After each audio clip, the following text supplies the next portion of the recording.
Assalamu alaikum guys, কি অবস্থা সবার? Hope you guys are doing well. Today I am back again with another brand new vlog. তো আজকে ব্লগে তেমন বিশেষ কিছু করব না। আজকে একটু এলাকার মধ্যে একটু ঘুরতে টুরতে বের হইলাম। বাইকটা অনেক দিন যাবৎ পড়ে আছে, বাইক নিয়ে ঘুরতে একদমই বের হই না, কাজের চাপে এইখানে ওইখানে দৌড়াদৌড়ি করি ঠিকই, বাট বাইক নিয়ে আসলে একদমই বের হওয়া হয় না। তো আজকে চলে আসলাম মাওয়া হাইওয়ে, আমাদের বাড়ির প্রায় কাছাকাছি অবস্থানে অবস্থিত। তো এখান দিয়ে দেখা যাক একটু ভিন্ন রকম জায়গা যাওয়ার চেষ্টা করব। তো আজকের ওয়েদারটা খুব একটা চমৎকার না, একটু ক্লাউডি, যে কোনো সময় বৃষ্টি নামতে পারে। আর ওয়েদারের অবস্থা কি আর বলবো, আনপ্রেডিক্টেবল। এই জোরে বৃষ্টি হয়, এই ঝিরিঝিরি বৃষ্টি হয়, এই আকাশ কাদলা থাকে, এই সারাদিন বৃষ্টি হয়, ঘন ঘন বৃষ্টি হয়। সব মিলিয়ে বিগত মাসটা আর এই মাসটা হয়ে গেল বৃষ্টিময়, আর এই বৃষ্টিময়ের মধ্যে জীবনটা হয়ে গেছে প্যারাময়। সো পেঁচাল না বাড়িয়ে আপনাদের একটা কাজের কথা কই, আজকে আপনাদের নিয়ে যাব একটা ভিন্ন রকম রিফ্রেশিং প্লেসে। বাট মহাসড়কের প্রকৃতি পরিবেশ আগে দেখে নেন, এটা বেশ রিফ্রেশিং লাগতেছে, কিন্তু আপনি যেখানে নিয়ে যাব সেটা হচ্ছে তার চাইতে বেশি রিফ্রেশিং প্লেস।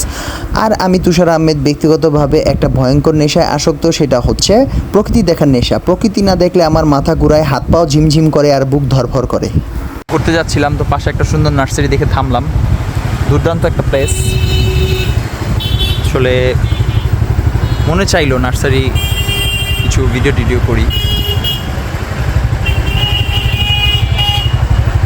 আসলে বৃষ্টি হতে প্রকৃতি এক অপরূপ সাজে সজ্জিত হয়েছে।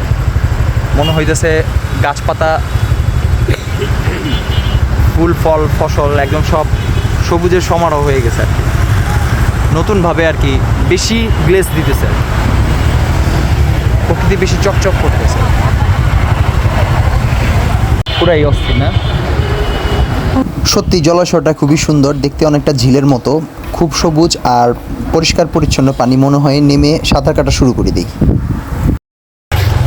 পুকুরে পরে যাও, দুজনে মিলাম মরি। আমগো তো এটা তো জলে রাস্তা চলে, আবার তোমার ইসেও চলে, পানিতে চলে।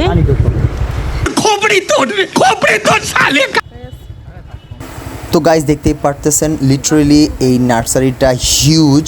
এখানে হাজার রকমের চারা গাছের সমারোহ। এখানে ফুল গাছ আছে, ফল গাছ আছে, আরও কত কি।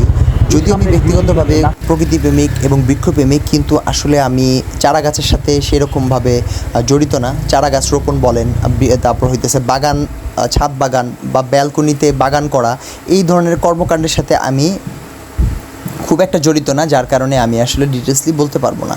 বাট ট্রাস্ট মি গাইস, এখানে এসে আমার চোখ প্রায় ছানা বোড়া। অনেক সুন্দর প্রকৃতি, সব ধরনের গাছ এখানে পেয়ে যাবেন। তো এটা অবস্থিত মাওয়া মহাসড়কের ঠিক পাশে, তেঘুরিয়া ইউনিয়নে। তেঘুরিয়া স্ট্যান্ডে আসলেই আপনি জাস্ট স্ট্যান্ড থেকে 30 থেকে 40 কদম হাঁটার সাথে সাথে আপনি এটা পেয়ে যাবেন।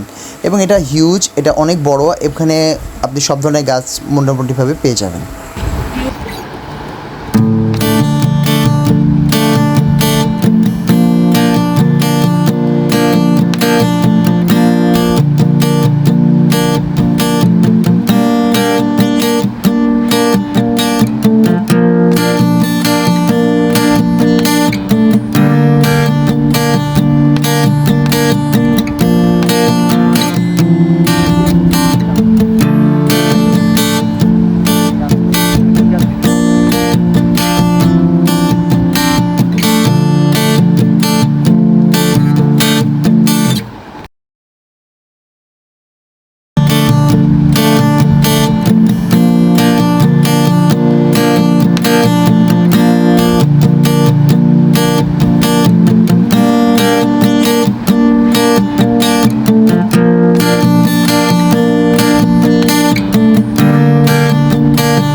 তো নার্সারি দেখা শেষে আমরা এখানে কিছুক্ষণ ওয়েট করব চা খাওয়ার জন্য। তো ইতোমধ্যে নামাজের সময় হয়ে গেছে।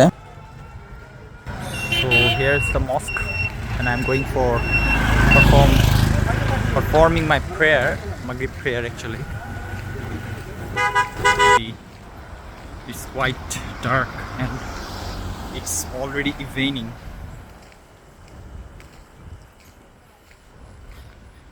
We have emerged from our house for hanging out with my wife. So guys আজকের জন্য এটুকুই, নামাজের সময় হয়ে গেছে। তো হোপফুলি ভিডিওটি ভালো লেগেছে আপনার। যদি ভিডিওটি ভালো লেগে থাকে তাহলে ভিডিওটা লাইক করে দিবেন এবং আমার পেজটি ফলো করে দিবেন।